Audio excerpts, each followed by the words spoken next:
같은 마음, 같은 방향, 이러한 제목으로 은혜를 나누도록 하겠습니다. 우리 같이 하겠습니다. 같은 마음, 같은 방향. 여러분, 우리가 어떻게 사느냐 하는 것은 결국은 우리의 마음이 무엇을 바라보고 사느냐의 문제입니다. 따라서 우리의 마음이 바라보는 관점, 시선이 중요한 것입니다. 오늘 본문에 나오는 빌립보 교회는 당시 바울 사도에 대한 사랑도 있었고 복음 전파에 대한 열정도 있었습니다. 좋은 점이 많은 교회 공동체였습니다. 그러나 그 이면엔 교회가 연합하지 못하고 갈등하는 모습을 본 바울이 매우 안타깝게 여기고 이에 빌립보 교회에 편지를 보낸 것입니다. 여러분, 예전엔 주로 손편지를 써서 주고받지 않았습니까? 편지를 쓰거나 받을 때 우리는 느낌으로 상대방의 마음을 읽게 됩니다. 손편지는 대체로 상대방의 마음이 묻어나는 것 같습니다. 여기 빌립보에서도 빌립보 성도에 대한 바울의 사랑의 마음이 그대로 전해지고 있습니다. 빌립보서 1장 3절에 보면 내가 너희를 생각할 때마다 나의 하나님께 감사하며, 이 말씀 속엔 너의 존재가 나의 모든 것이라고 표현하고 있습니다. 오늘 우리들의 현실을 보면 세상은 모든 부분에서 갈등과 대립이, 그 양상이 계속 우리의 일상이 되어버렸습니다. 왜 그럴까요? 이것은 서로의 마음과 바라보는 방향이 너무 다르기 때문입니다. 정치, 경제, 가정도, 교회에서도 내 생각을 내세우면서 문제가 생기는 것입니다. 내 생각 속에서는 이기적인 생각, 내 개인의 욕심, 그리고 내 평소의 주관, 내 자존심도 거기에 섞여 있습니다. 이때 우리는 하나님 앞에서 생각해 봐야 합니다. 하나님은 어떤 마음이실까? 하나님은 이것을 보면 어떤 마음으로 바라보실까? 하나님은 이 문제를 어떻게 해석하실까? 이렇게 생각해 보는 것입니다. 그런데 우리는 늘 내 생각이 우선이고 내가 하는 것입니다. 그래서 문제와 갈등이 계속 노출되는 것입니다. 오늘 저는 성경을 근거로 우리 현실에서 같은 마음이 되고 같은 마음으로 바라보는 삶에 대해서 하나님이 주시는 은혜를 나누도록 하겠습니다. 여러분, 우리는 무엇을 해도 늘 그리스도 안에서 같은 마음을 가져야 합니다. 1절, 2절 같이 한번 읽겠습니다. 그러므로 그리스도 안에 무슨 권면이나 사랑의 무슨 위로나 성령의 무슨 교제나 긍휼이나 자비가 있거든 마음을 같이하여 같은 사랑을 가지고 뜻을 합하며 한 마음을 품어, 그랬습니다. 그리스도 안에서 무슨 권면이나 무슨 위로나 성령의 교제나 긍휼이나 자비가 있다는 것은 예수 안에서 같은 마음, 같은 삶의 방향을 갖는 것을 말합니다. 여기 권면이란 곁으로 부른다라는 뜻을 갖고 있습니다. 교회에는 사람들이 많다 보니 믿음이 좋은 분들도 있고 믿음이 약한 분들도 있습니다. 어떤 분은 마음의 고통, 그리고 문제 때문에 그 어려움 가운데 있는 분들도 있습니다. 이때 하나님 안에서 자기 곁에 불러서 함께 대화도 나누고 함께 하는 것을 권면이라고 합니다. 여러분, 꼭 말로만 하는 것만 권면이 아닙니다. 아무 말 없이 옆에 있어 주기만 해도 권면이 될 수가 있습니다. 또한 아무 말 없이 들어주기만 해도 권면이 됩니다. 상대방의 말을 들어주는 것을 경청이라고 합니다. 경청은 그 사람 곁에 내가 있다는 신호입니다. 아무 말 없이 들어주는 경청이 그의 상처를 헤아려주는 첫걸음이자 무너진 마음의 다리를 이어주는 그러한 손짓이 되는 것입니다. 그러므로 그리스도 안에서 권면은 우리가 예수님 믿는 신앙 안에서 마음을 같이 하고 같은 마음으로 주님을 바라보게 하는 것입니다. 사랑의 위로입니다. 위로란 설득하고 격려하는 일입니다. 위로란 말은 권면과 같은 개념의 말이지만 좀 더 부드러운 말입니다. 이는 영육간의 고통에 빠진 자에게 찾아가서 말이나 행동으로 위로하는 태도를 의미합니다. 그러나 예수님이 없는 위로, 그 위로는 진정한 위로가 되지 못합니다. 또한 사람의 말로는 위로가 되지 못할 때가 있어요. 사람의 말에는 생명이 없습니다.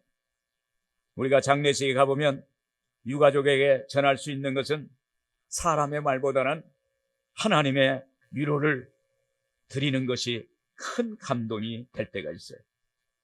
그냥 옆에 있어주고, 그냥 손만 잡아주고, 이렇게 같이 울어주면 그에게 큰 위로가 되는 것입니다.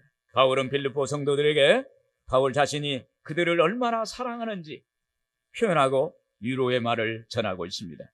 빌립보서 1장 7절, 8절을 보면 내가 너희 무리를 위하여 이와 같이 생각하는 것이 마땅하니 이는 너희가 내 마음에 있으며, 이는 너희가 내 마음에 있다. 빌립보 성도들이여, 당신들이 내 마음에 늘 새겨져 있어서 걸어가도 생각나고, 앉아도 생각나고, 틀어놓아도 생각납니다. 이런 말이에요.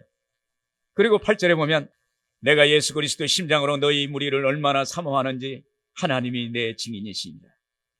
내가 예수의 심장으로, 내가 예수의 그 뜨거운 심장으로 당신들을 사랑합니다. 이런 표현이에요. 그리고 하나님이 내 증인이시라는 것은 당신들을 향한 이 뜨거운 사랑은 하나님이 증인이세요. 사람이 증인이도 그 말이 진짜인데 하나님이 증인이라는 것은 진심을 말하는 거예요. 그만큼 나는 당신들을 사랑합니다. 여러분, 이때 이 말을 들은 빌립보 교회와 성도들은 어땠을까요? 그 말을 들을 때 애롭지 않는 거예요. 쓸쓸하지 않는 거예요. 슬프지 않는 거예요. 그 말을 들을 때 아프지 않는 것입니다. 참 위로가 되는 것입니다. 할렐루야. 서로가 서로에게 위로하면, 서로가 서로에게 눈짓으로, 눈빛으로 서로에게 손을 잡아줄 때 거기에 참 위로가 되고, 거기에서 같은 마음, 같은 방향으로 가게 되는 것입니다. 또한 성령의 교제입니다. 교회 안에서 성령의 교제가 떠나면 인간적인 교제가 되고 서로 피차 자기 편리대로 행하게 됩니다. 결국 성령 없는 교제는 인간적인 모임이 되고 인간관계로 끝나게 되는 것입니다. 고린도전서 12장 13절에 보면 우리가 유대인이나 헬라인이나 종이나 자유인이나 다 한 성령으로 세례를 받아 한 몸이 되었고 또 다 한 성령을 마시게 하셨느니라. 여러분, 성령 안에 교제한다는 것은 하나님 뜻 안에서 교제함을 말합니다. 예를 들어서 성도들끼리 대화할 때 지난 한 주간에 하나님과 어떻게 교제하셨어요? 하나님의 은혜를, 어떤 은혜를 받으셨어요? 그걸 서로 나누는 거예요. 그때 나는 하나님이 이런 말씀을 주셨다.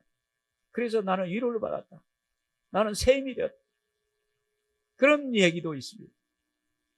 또 한 주간 내가 좀 어려웠는데 하나님이 때 역사하셔서 나에게 그 어려움이 좋은 것으로 되었다라고 이렇게 이야기도 나눌 수가 있게 되는 것입니다. 그래서 성령 안에서, 예수 안에서 대화할 때 거기에 참 은혜가 임하는 거예요. 그러나 성도들끼리 만나서 주로 세상 사는 얘기만 하면 그 안에 성령과의 교제가 빠져버린 것입니다.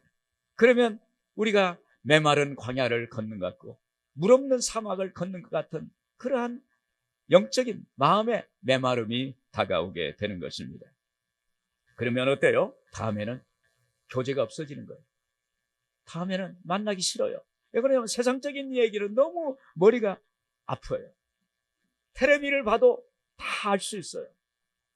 그래서 만남이 어려워지는 것입니다. 여러분, 성령 안에서, 예수님 안에서 대화하고 교제하는 여러분들 되기를 주의 이름으로 축원을 드립니다. 그리고 긍휼과 자비입니다. 긍휼은 이웃의 사정과 형편을 나의 사정과 형편처럼 받아들이고 같이 하는 거예요. 거기에 마음에 끌리고 동정하고 애정을 드러나게 되는 것입니다. 여기에 또 자비는 긍휼에서 비롯한 외적인 표현입니다. 여러분, 우리들은 오늘도 예수님의 긍휼과 자비로 살아가요. 예수님의 은혜 때문에, 예수님이 긍휼, 우리를 불쌍히 여겨주시고 그 예수님이 우리를 사랑하시는 그 마음이 있기 때문에 우리가 구원받고 하나님의 자녀가 되어서 살아갑니다. 따라서 우리 안에서 예수님의 긍휼과 자비가 없으면 하나님과 교제할 수 없습니다. 그러므로 주님이 우리에게 긍휼과 자비를 베푸신 것처럼 우리도 연약한 이웃, 어려움에 있는 이웃에게 주님의 긍휼과 자비를 나타내는 거예요. 베풀어 드리는 거예요. 그때 하나님이 함께 하세요. 이것이 주님의 마음입니다. 이때 우리는 주님과 같은 방향으로 나아갈 수가 있어요. 여러분, 가정에서도 같은 마음, 같은 방향으로 나아가길 바랍니다. 직장과 사업에도 같은 마음, 같은 방향이 필요해요. 그럴 때 회사가 잘 되는 거예요. 직장이 잘 되는 거예요. 그리고 교회 공동체에서도 같은 마음, 같은 방향, 같은 마음, 예수의 마음, 같은 방향, 십자가를 바라보는 그 마음의 방향, 그것이 같이 공유하고 같이 나눌 때 하나님의 역사가 여러분들의 삶 속에 나타나게 될 줄로 믿습니다. 또한 우리가 같은 마음, 같은 방향으로 가려면 그리스도의 덕목을 갖춰야 합니다. 빌립보서 2장 3절 4절 같이 한번 읽겠습니다. 아무 일에든지 다툼이나 허영으로 하지 말고 오직 겸손한 마음으로 각각 자기보다 남을 낮게 여기고 각각 자기 일을 돌볼 뿐더러 또한 각각 다른 사람들의 일을 돌보아 나의 기쁨을 충만하게 하라. 먼저 바울은 그 덕목을 무엇이라고 했습니까? 빌립보서 2장 3절에 아무 일에든지 다툼이나 허영으로 하지 말고, 우선 아무 일에든지 다툼을 피하라는 것입니다. 여러분, 왜 다툼이 생길까요? 그것은 다른 사람보다 나 자신을 먼저 내세우기 때문입니다. 이거 대화하고 같이 관계를 할 때, 인간관계를 나눌 때 나를 먼저 내세우는 거예요. 그때 거기에 다툼이 생기는 거예요. 만약에 다른 사람보다 자기를 먼저 내세우고 대화를 끊고 앞서서 자꾸 자기 주장만 하면은 좋아할 사람이 하나도 없어요. 더구나 화합도 안 되고 결국은 다투게 되는 것입니다. 여러분, 우리가 사는 데는 어디나 다툼이나 갈등이 없을 수는 없습니다. 다툼이나 갈등이 없는 곳은 어딜까요? 어딜까요? 공동면제예요. 거기는 사람들이 죽어버리니까 말할 수 없어. 다툼이 없어. 그러면 다툼을 피할 수 있는 방법은 무엇이 있을까요? 그것은 모든 문제 앞에서 먼저 하나님을 생각하는 거예요. 그것은 모든 문제 앞에서 하나님께 물어보는 거예요. 하나님은 이것을 어떻게 생각하십니까? 하나님, 저는 어떻게 해야 할까요? 이렇게 물어보는 거예요. 그러면서 지혜를 구하는 것입니다. 야고보서 1장 5절에 그랬습니다. 너희 중에 누구든지 지혜가 부족하거든 모든 사람에게 후히 주시고 꾸짖지 아니하시는 하나님께 구하라. 그리하면 주시리라. 여러분, 저는 이 말씀이요, 굉장히 능력 있는 말씀이에요. 저도 많은 사역을 하고 대인관계도 하고 또 섬기는 일도 하고 해봤는데 그때마다 어떻게 할까? 하나님께 기도해. 하나님, 어떻게 해야 할까요? 하나님은 이 문제를 어떻게 보십니까? 하나님이라면 이것을 어떻게 할까요? 이렇게 물어보는 거예요. 그때 야고보서 1장 5절에 너희 중에 누구든지 지혜가 부족하거든 모든 사람에게 지혜를 주시고 꾸짖지 않는 하나님께 구하라. 그리하면 주시리라. 할렐루야. 이 말씀을 암송을 해요. 너희 중에 누구든지 지혜가 부족하면 후히 주시고 꾸짖지 않는 하나님께 아뢰라. 그리하면 주시리라. 하면은 지혜가 생기는 거예요. 할렐루야. 놀라운 일이에요. 놀라운. 지혜가 생겨요. 또 상대방을 인정해주고 상대방의 말을 들어주고 수용하는 것입니다. 이렇게 상대방을 인정해줄 때 다툼을 피할 수 있어요. 여러분, 사람이요, 상대방을 인정해주면요, 좋아해요. 문이 열려요. 얼굴이 달라져요. 대화가 됩니다. 인정을 해줘야 돼, 인정을. 우리가 하나님께 기도할 때도 하나님을 인정하는 거예요.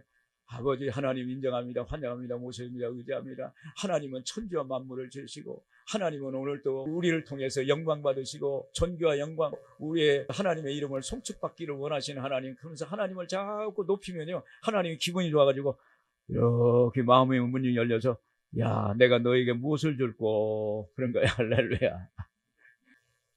하나님이 좋은 걸 주세요. 할렐루야. 또 허영으로 하지 마라. 허영이란 알맹이 없는 영광을 말합니다. 허영은 자신을 높이고 자랑하는 것을 말합니다. 여러분 자신을 남보다 낮게 여기고 그리고 생각하고 자신을 사랑하는 사람은 절대로 남과 화합할 수가 없어요. 이런 사람이 있는 곳에는 다툼만 일어납니다. 그 자리에서는 상대방이 아무 말도 않지만 속으로는 뭐라고 해요? 뭐라고 할까요? 한번 같이 합시다. 꼴값 돈다. 나도 너만큼 한다. 나는 그래도 너처럼 안 한다. 할렐루야. 다 생각이 있어요. 어린애 또 생각이 있어요. 어린애도 생각이 있어요. 그래서 상대방을 인정해주고 상대방 앞에 너무 자랑하지 말아요. 그냥 저 상대방을 내가 높여야겠다. 여러분 우리도 주님처럼 낮은 모습, 낮은 자리에 앉는 것입니다. 그때 자리가 화목하고 그리고 화합하게 되고 그때 같은 마음, 같은 방향이 되게 되는 것입니다. 그리고 빌립보서 2장 3절 하반절에 보면 오직 겸손한 마음으로 각각 자기보다 남을 낮게 여기고 그랬어요. 여기 겸손이란 남을 나보다 낮게 여기고 남을 우수하게 여긴다는 거예요. 이것은 다툼과 허용으로 행하는 정반대입니다. 성도님들이 각자 겸손한 마음을 가질 때 다툼 대신에 하나 되는 거예요. 예수님께서 자기를 낮추어 섬기는 삶을 사심으로 마침내 하나님과 우리를 하나 되게 하셨고 그리고 유대인과 이방인을 하나 되게 하셨어요. 그래서 빌립보서 2장 6절에서 8절에 보면 우리 한번 같이 읽겠습니다. 그는 근본 하나님의 본체시나 하나님과 동등됨을 취할 것으로 여기지 아니하시고 오히려 자기를 비워 종의 형체를 가지사 사람들과 같이 되셨고 사람의 모양으로 나타나사 자기를 낮추시고. 왜 예수님은 이처럼 자기를 낮추셨을까요? 왜 예수님은 천상의 보좌를 버리시고 이 땅에 낮고 낮은 곳에 오셨을까요? 그것은 하나님의 아버지의 인류의 구원의 계획을 성취하시기 위해서, 이루기 위해서, 오늘 우리를 구원하시기 위해서 우리 주님이 낮고 낮은 곳에 오셨다는 사실을 믿기를 주의 이름으로 축원을 드립니다. 여러분, 우리가 겸손할 때 그 상대방이 저 사람은 진짜 예수 믿는 사람이구나. 저 사람은 정말 잘 믿는 사람이구나. 그렇게 되는 거예요. 저도 예전에는 처음 예수 믿을 때나 사람이 항상 겸손할 그게 계속 하는 것 있으면 너무 좋은데 가끔씩은 겸손을 잃어버리고 교만하게 행동할 때도 있어요. 그러나 하나님께 항상 주님 앞에 기도하면서 주님을 붙들고 있으면 우리 주님이 우리를 겸손하게 만들어 주실 줄로 믿습니다. 그때 하나님의 은혜가 임하는 것입니다. 하나가 되고 하나의 놀라운 하나님의 은총이 임하게 됩니다. 그래서 우리의 겸손이 교회가 하나 되고 가정이 하나 되고 우리의 직장과 사업장 일터가 하나가 되는 은혜를 받게 되는 것입니다. 또한 자기를 돌아보라고 그랬습니다. 빌립보서 2장 4절에 각각 자기를 돌볼 뿐더러 또한 각각 다른 사람들의 일을 돌보아 나의 기쁨을 충만하게 하라 그랬어요. 여기서 돌아보라는 것은 목표 또는 목적을 바라보라는 것입니다. 성도는 자기의 무엇을 돌아봐야 할까요? 먼저 하나님이 주신 그 사명과 직분을 돌아보라는 거예요. 하나님이 나에게 무슨 사명을 주셨을까? 오늘 여러분, 우리 모두 예수 믿는 사람은 하나님이 우리에게 이 세상에 살아갈 사명을 주셨어요. 그리고 직분을 주셨어요. 그 사명과 직분을 돌아보고 그럴 때 하나님이 그 사람을 들어 귀하게 쓰시는 것입니다. 그 대표적인 사람이 바울 사도입니다. 그는 다메섹에 있는 예수 믿는 교회와 성도들을 박해하려고 다메섹으로 가는 도중이었습니다. 갑자기 거기서 부활의 주님을 만나게 됩니다. 사울아 사울아 네가 어찌하여 나를 박해하느냐. 주여 누이시오니까 나는 네가 박해하는 예수라. 거기서 부활의 주님을 만나게 돼요. 그리고 지금까지 자기가 살아왔던 것이 잘못 살아왔다는 것을 깨닫고 그가 예수를 믿게 됐고, 아나니아라는 제자는 만나서 하나님께서 아나니에게 하신 말씀이 있습니다. 이 사람은 내 이름을 이방인과 임금들과 이스라엘 자손들에게 전하기 위한 택한 나의 그릇이다. 이렇게 사명을 줬어요. 그 말을 아나니아의 제자로부터 전해 듣고 나서 그는 사명자가 됐고, 그는 하나님의 그 사명을 위해서 자기의 생명을 바치고 하나님께 영광을 돌리는 사람이 되었던 것입니다. 그래서 늘 바울은 하나님이 주시는 그 사명에, 그리고 하나님이 주신 직분에 감사와 찬송을 드렸어요. 그리고 그런 삶을 통해서 귀한 삶을 살았던 것입니다. 여러분, 우리는 다툼과 허영을 버리고 겸손한 마음, 또 자기의 직분을 돌아보는 그러한 마음을 갖기를 바랍니다. 그때 우리는 같은 마음, 같은 방향으로 예수님을 향해서, 십자가를 향해서, 부활의 주님을 향해서 같이 걸어갈 수가 있게 되는 것입니다. 끝으로 같은 마음, 같은 방향은 결국 예수님의 마음을 품는 것으로 나타납니다. 자, 5절 같이 한번 읽겠습니다. 너희 안에 이 마음을 품으라. 곧 그리스도의 예수의 마음이니. 바울은 앞에서 빌립보 교회의 하나됨을 위하여 겸손을 강조했습니다. 그리고 이제 그 본보기로 그리스도를 제시함을 통해서 교회가 하나됨을 위해서는 성도의 겸손을 가르치고 있습니다. 그러나 우리는 늘 부족하고 허전함을 느끼는 것은 무엇일까요? 그것은 바로 예수의 마음을 갖지 못했기 때문입니다. 그러므로 예수 그리스도의 마음을 갖기를 소원해야 돼요. 그러면 예수 그리스도의 마음은 뭘까요?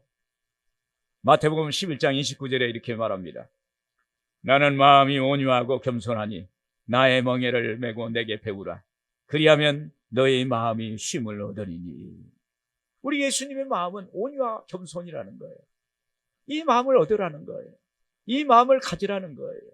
이 마음 속에 여러분들이 함께 하기를 바랍니다.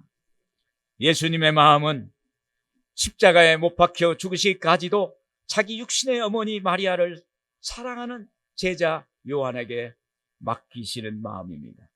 그 사랑하는 제자 요한에게 십자가에 못 박히시면서 그 죽음의 운명하는 중요한 시기에 거기서 자기 어머니를 사도 요한에게 맡깁니다. 사랑하는 요한아, 바로 이분이 내 어머니시다. 그리고 예수님이 운명하셨습니다. 예수님께서 죽음의 끝자락에서조차도 육신의 어머니를 놓지 못하고 사랑하는 제자에게 맡기시는 간절한 마음이 예수님의 마음이에요. 여러분, 예수님의 마음은 거대한 마음이 아닙니다. 나이 들어 쪼그라들고 쪼그라진 한 노인을 향한 간절한 마음, 그 사랑의 마음, 긍휼의 마음이 바로 예수님의 마음이에요. 할렐루야. 여러분, 우리는 늘 하루에 3번씩 식사 기도를 합니다. 그 시간만큼은 외적인 포장을 하지 않고 진지하게 기도하는 경건의 시간입니다. 밥 한 그릇을 앞에 놓고 두 손을 모아 하나님께 진지하게 감사하는 시간. 오늘 또 일용할 양식을 주심에 감사하고, 또 이렇게 밥을 먹을 수 있는 건강을 주신 걸 감사하고, 그래서 예수님께 진심으로 뜨겁게 감사하는 그 시간이 식사 기도 시간이에요. 이 식사 시간에 주님이 오셔서, 하나님이 오셔서 우리와 함께 해주시기를 원하는 마음, 그것이 오늘 주님의 마음인 줄로 믿습니다. 여러분, 결국 예수님의 마음은 하나님의 뜻을 마음에 품고 이루어지기를 소원하는 그러한 마음인 것입니다. 하나님은 오늘 또 우리가 아버지의 마음, 하나님의 마음, 같은 방향으로 걸어가기를 원하는 것입니다. 여러분, 하나님은 오늘도 우리가 그리스도인으로 하나님의 자녀로 같은 마음, 같은 방향으로 살기를 원합니다. 다윗은요, 그의 삶 가운데 가장 어려울 때 시편 23편을 기록했답니다. 그래서 시편 23편은 시편 중에 시편입니다. 목가적이고 시성이 뛰어난 작품이에요. 더 뛰어난 것은 다윗이 하나님과 같은 마음을 갖는다는 거예요. 다윗이 하나님과 같은 방향으로 걸어가고 있다는 거예요. 할렐루야. 그래서 시편 23편이 우리에게 주는 목자의 심정, 예수님의 마음, 우리에게 전달되고 있습니다. 우리 시편 23편 표준세 번역인데요, 한번 같이 읽겠습니다. 주님은 나의 목자시니 내게 아쉬움 없어라. 나를 푸른 물판에 누이시며 쉴만한 물가로 인도하신다. 내 영혼을 소상시키시고 당신의 이름을 위하여 의의 길로 나를 인도하신다. 내가 비록 죽음의 그늘짜기로 다닐지라도 주께서 나와 함께 계시고 주의 지팡이와 막대기로 나를 위로해 주시니 내게는 두려움이 없습니다. 주께서는 내 원수들이 보는 앞에서 내게 상을 차려주시고 내 머리에 기름 부으시어 나를 귀한 손님으로 맞아주시니 내 잔이 넘칩니다. 진실로 주님의 선하심과 인자하심이 내가 사는 날 동안 나를 따르리니 나는 주님의 집에서 영원토록 살겠습니다. 아멘.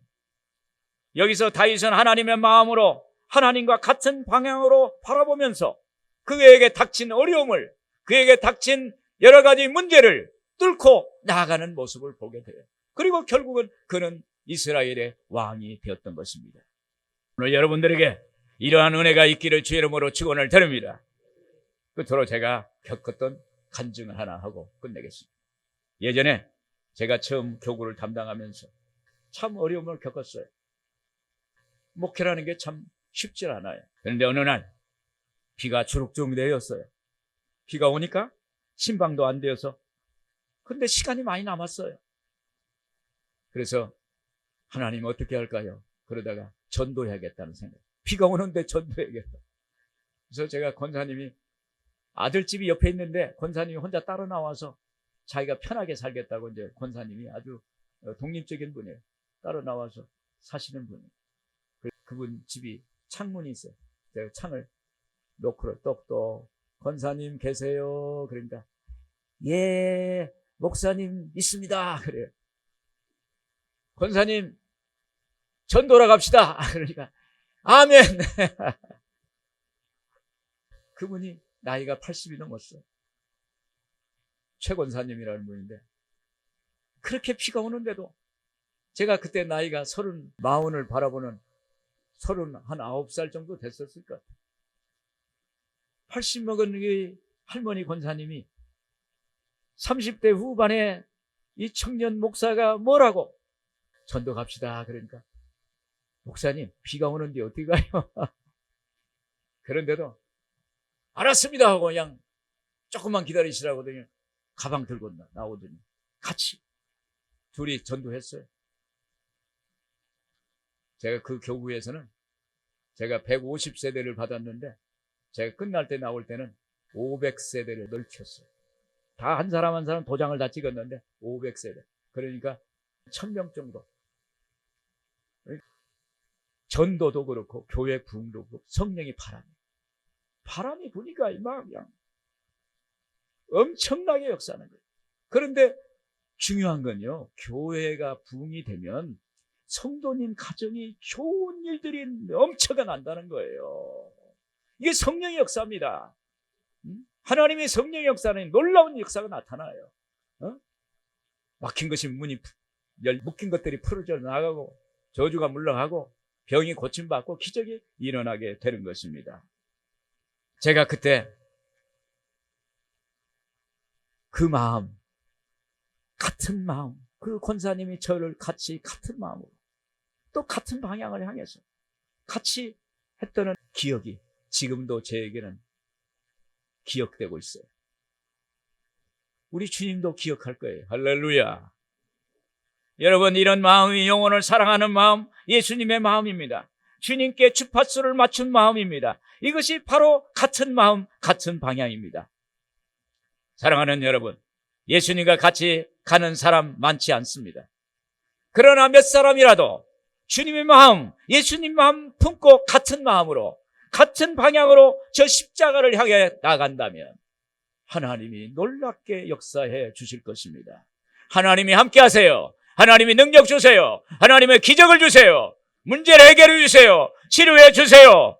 오늘 여러분들에게 가정에서도 같은 마음, 같은 방향, 나의 사업장 일터에서도 직장에서도 같은 마음, 같은 방향으로 나가면, 교회에서도 같은 마음, 같은 방향으로 나간다면 거기에 하나님이 예비한 행복이 있어요. 기쁨이 있어요. 즐거움이 있어요. 하나님의 축복이 있습니다. 오늘 여러분들에게 이러한 복이 있기를 주의 이름으로 축원합니다.